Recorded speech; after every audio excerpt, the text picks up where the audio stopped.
Assalamualaikum warahmatullahi wabarakatuh. Ayolah teman-teman semuanya, kami dari mahasiswa Universitas Nurul Huda. Dengan saya sendiri Muas Abdurido dan sebelah kanan saya ada Fahmi Jamil. dan tak lupa yang paling ganteng nih. Mas siapa? Oke, saya Ahmad Samsudin. Nah, Mas Samsudin. Nah, jadi kita bertiga akan hari ini melakukan wawancara di Madrasah Sanawiyah Al-Falah Kuta. Untuk itu, terus ikuti video kami selanjutnya.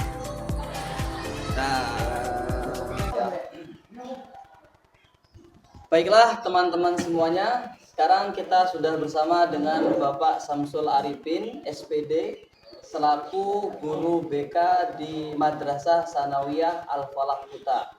Nah, untuk kesempatan kali ini kita akan wawancara beliau. Sebelumnya kami terima kasih atas waktunya dan kesempatannya. Oke, kita akan lanjut ke wawancara yang pertanyaan pertamanya akan dibuka oleh Mas Mehmet atau Ahmad Samsudin. Ya, baiklah, terima kasih Saudara Muas. Baiklah Bapak, saya akan mulai dari pertanyaan pertama, yaitu bagaimana peran atau tugas Bapak selaku guru BK di sekolah MTS Al-Falah ini? Oke, terima kasih. Sebelumnya saya buka dulu. Assalamualaikum warahmatullahi wabarakatuh. Waalaikumsalam warahmatullahi wabarakatuh. Subhanallahi ta'ala. Terima kasih atas kesempatannya.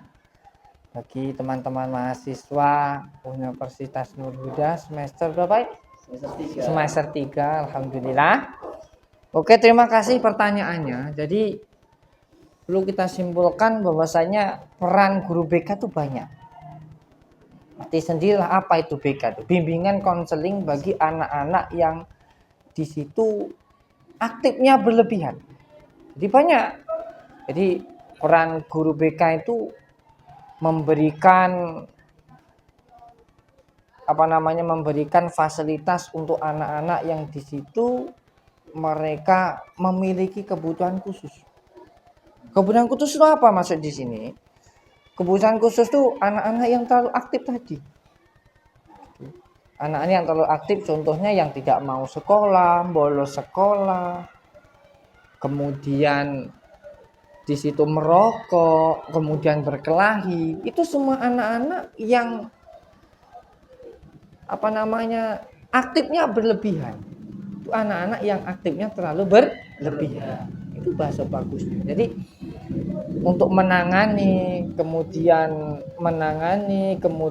membenahi, mengevaluasi bagi anak-anak yang kreatifnya berlebihan itu salah satu peran kami selaku guru BK. Tuh.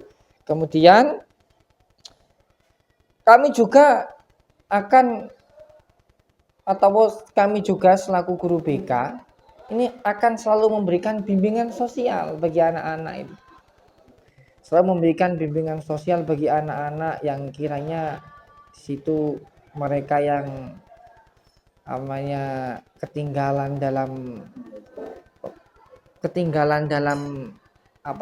berinteraksi satu sama lain tuh. Nah, kami akan menangani itu selaku guru BK di sini. Jadi itu tugas banyak aslinya.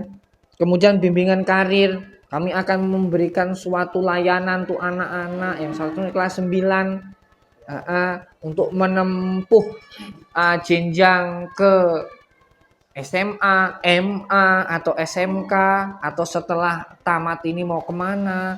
Kami akan memberikan fasilitas itu, kami akan memberikan wejangan itu biar anak-anak kemudian pemuda bangsa ini tidak untuk putus sekolah gitu loh. Apalagi kita di zaman yang semuanya serba modern, semuanya serba canggih ini gitu. Kami akan memberikan fasilitas itu salah beberapa poin tentang apa sih peran guru BK itu di sekolah itu seperti itu. Baiklah, ke pertanyaan yang kedua, yaitu apa sih tantangan terbesar dalam menangani permasalahan siswa bagi guru BK ini? Tantangan terbesar itu bagi guru BK atau bagi kami itu tentang untuk mengendalikan emosional. Jadi anak itu mempunyai dua kecerdasan. Anak itu mempunyai dua kecerdasan. Yang pertama kecerdasan secara akademik. Secara akademik itu mengisi soal, mengerjakan tugas, itu kecerdasan akademik. Kemudian yang kedua, inilah hambatan kami selaku guru BK untuk menangani anak-anak, yaitu apa? Kecerdasan emosional.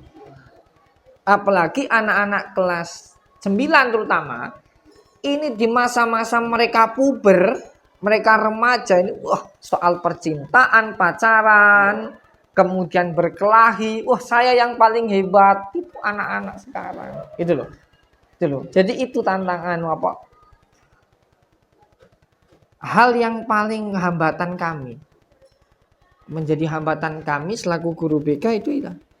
Jadi kecerdasan emosional anak-anak yang di sini sangat belum teratur, mereka itu belum bisa menguasai itu. Itu yang pertama. Yang kedua,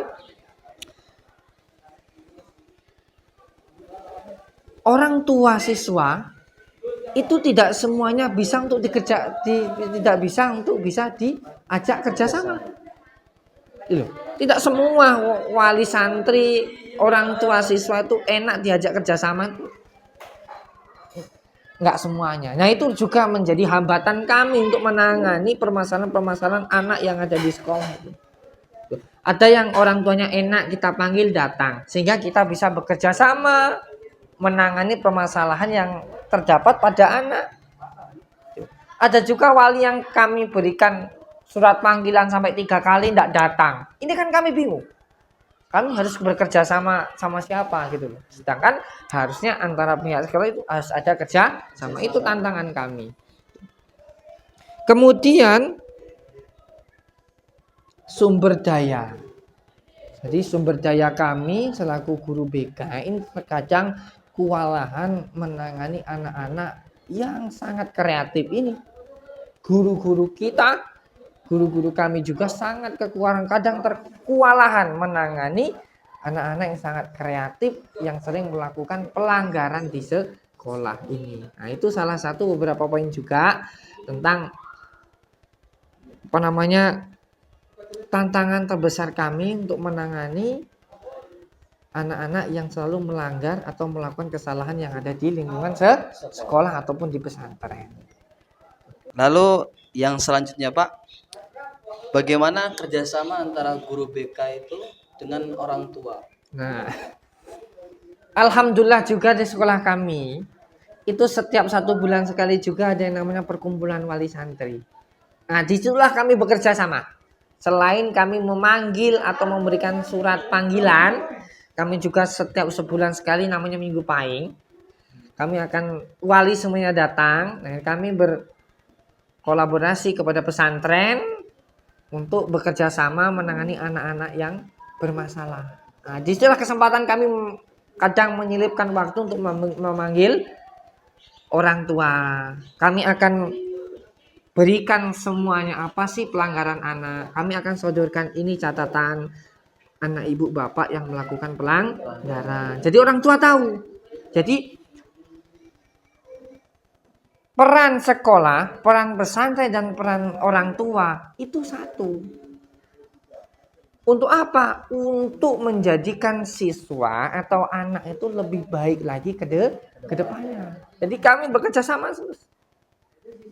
Kalau di situ anak itu melakukan pelanggaran yang sudah di luar batas, biasanya kami selalu melakukan panggilan. Kami buatkan surat, kami kirimkan orang tuanya, nanti orang tua datang, baru kami nanti bermusyawarah atau berhadapan sama orang tua gitu. Jadi orang tua tahu, kita tahu, pihak sekolah tahu, pihak pesantren tahu, dan pihak orang tua tahu. Jadi permasalahan-permasalahan yang ada di sekolah. Jadi kami tidak menutup-nutupi. Kami jadi kalau ibaratkan 33,3% dari sekolah, 33% dari pondok, dan 33% dari orang tua. Jadi kami bekerja sama bagaimana anak-anak itu kedepannya itu lebih baik lagi dari yang sekarang gitu. Lalu apakah ada pihak lain yang biasanya yang bisa dilibatkan dalam penanganan kasus itu? Nah, alhamdulillah madrasah ini di bawah lingkungan Yayasan Pondok Pesantren. Jadi anak itu 24 jam di pesantren, mungkin namanya. Selain kami berusaha dari sekolah, dari guru BK, kami juga bekerja sama kepada ustadz wal ustadzahnya. Karena kami tidak bisa mengawasi 24 jam. Jadi kita bekerja sama kepada ustadz wal ustadzah Pondok Pesantren Al-Falah Puta ini, kemudian para pengurusnya itu kita bekerja sama bagaimana menangani permasalahan ini, itu, permasalahan A, B, C, bagaimana juga menanganinya, evaluasinya bagaimana ke depan, kami selalu bekerja sama. Jadi kepada Ustadz Ustadzah dan para pengurus putra putri yang ada di Yayasan Pondok Pesantren Al-Falah ini. Baik, saya lanjutkan ini Pak. Jadi Bapak ini kan guru BK ya? Ya. Nah, jadi model apa saja sih yang dimana layanan BK itu bisa dilakukan di sekolahan ini? Jadi aslinya ada beberapa banyak di layanan bagi anak-anak itu kami ya selalu memberikan bimbingan seperti tadi di awal. Kemudian kami juga melakukan bimbingan bagi anak-anak yang di situ EQ-nya merendah ke bawah. EQ-nya rendah ke bawah sehingga ketika dia itu diberikan materi di kelas sesuai dengan teman-temannya dia tidak akan sanggup. Nah itu biasanya kami akan berikan jam tambahan di luar jam KBM yang sesuai. Kami akan berikan tambahan pelajaran. Biasanya anak-anak yang di situ terlambat untuk bisa membaca, kami kasihkan bimbingan untuk selalu membaca. Anak-anak yang di situ terlambat untuk bisa menghitung, kami berikan waktu tambahan untuk belajar menghitung. Bagi anak-anak yang di situ kurang bersosialisasi kepada temannya, kami akan ajak mereka untuk melakukan sosialisasi. Itu yang pertama. Yang kedua, layanan yang kami berikan selaku guru BK itu adalah kami akan membuka selebar-lebarnya untuk anak-anak itu bisa menceritakan, bisa meminta solusi, meminta saran untuk memecahkan masalahnya itu, apapun masalahnya internal atau eksternal, kami selalu terbuka untuk membantu para siswa dan siswi ini memecahkan masalah-masalah yang ada. Tuh, dan banyak lagi, itu dua poin yang ada itu. Baik, dari semua pertanyaan inilah yang lahir Pak. Ya. Jadi apa sih saran Bapak itu sebagai guru BK yang dimana untuk mahasiswa sebagai calon guru atau konselor? Nah, jadi misal mas-mas kalian ini nanti jadi guru, ketika masuk kelas melakukan pelajaran, melakukan kegiatan belajar mengajar, perlu diketahui seluruh siswa itu tidak sama. Seluruh siswa itu tidak sama. Mereka, apalagi negara kita banyak suku-sukunya, bahasa-bahasanya, model-modelnya banyak. Jadi kita harus bisa pahami. Di situ ada yang lembut, pendiam. Ada yang pintar, pendiam. Ada yang EQ-nya menengah ke bawah, pendiam. Ada yang luar biasa aktifnya. Kan? Ada yang pintar aktif, ada yang merendah ke bawah aktif. Semuanya beda. Bermacam-macam. Satu kelas itu, belum satu sekolah. Satu kelas itu bermacam-macam mereka itu. Modelnya itu bermacam-macam. Bagaimana? Kita pahami dulu perilaku anak-anak itu. Jadi tidak semerta-merta kita harus memberikan materi, memberikan wejangan, harus kamu telan. Harus kamu terima, Mbak mau, tidak bisa. Jadi harus kita pahami dulu kalau dalam RPP, rangkaian pembelajaran itu ada itu depannya itu kan. Tahap-tahapannya itu atau modul ajar kalau kita. Itu kalau sekarang itu ada namanya modul ajar berbasis cinta. Ilmu madrasah itu ada. Itu kita mengenali dulu model siswa kita tuh bagaimana, gitu. Anak yang contoh, anak yang tidak suka makan pedas jangan kasih pedas, akan menolaknya, gitu loh. Jadi bagaimana kita bisa memberikan materi, bisa memberikan apa-apa dalam kelas itu yang sesuai dengan kebutuhan anak. Jangan sesuai dengan ego guru. Kalau kita nanti menjadi guru atau guru BK, ya. Kemudian kita harus melakukan atau menertibkan peraturan itu secara efisien. Efisien itu gimana? Ya harus tegas. Kalau A ya harus A, kalau B harus. Jangan kita itu berubah-ubah peraturan itu. Itulah yang membuat nanti anak-anak itu menyepelekan itu seperti itu. Nah, itu kalau nanti kita menjadi guru atau menjadi guru BK. Kemudian kita fokus pada solusi. Jangan kita itu tidak berfokus pada solusi. Karena intinya guru BK itu memberikan solusi, memecahkan masalah, merubah hal yang belum baik menjadi yang lebih baik. Tuh, jangan kita itu berpatokan kepada menghukum anak. Anak salah perlu dihukum, perlu. Karena itu menjadi titik jerah bagi anak-anak. Tapi kita jangan berfokus kepada itu. Kita berfokus pada solusi, ya. Kita berfokus pada solusi bagaimana hal ini tidak terulang kembali. Kemudian kita dari sekarang belajar secara manajemen, ya, dengan baik. Bagaimana mempersiapkan dunia pendidikan tuh bagaimana. Kalian harus siap kalau emang nanti mau jadi guru. Jadi dunia pendidikan bagaimana. Dari sekarang kalian harus mempersiapkan benar-benar, insya Allah. Ya, itu yang bisa saya sampaikan. Terima kasih. Kalau bisa minta maaf.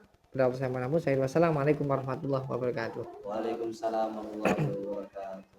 Baiklah, sebelumnya kami dari mahasiswa Universitas Nurul Huda mengucapkan sebesar-besarnya terima kasih atas kesempatan ini, dan jikalau nanti ada dari kami butuh bantuan, nanti tolong bimbing kami Pak, karena memang kami ini dari jurusan untuk nanti kedepannya jadi seorang guru. Iya, siap. Oke, untuk kali ini teman-teman kita akhiri wawancara pada kesempatan hari ini juga dengan mengucapkan Alhamdulillahirabbil alamin. Assalamualaikum warahmatullahi wabarakatuh. Waalaikumsalam warahmatullahi wabarakatuh.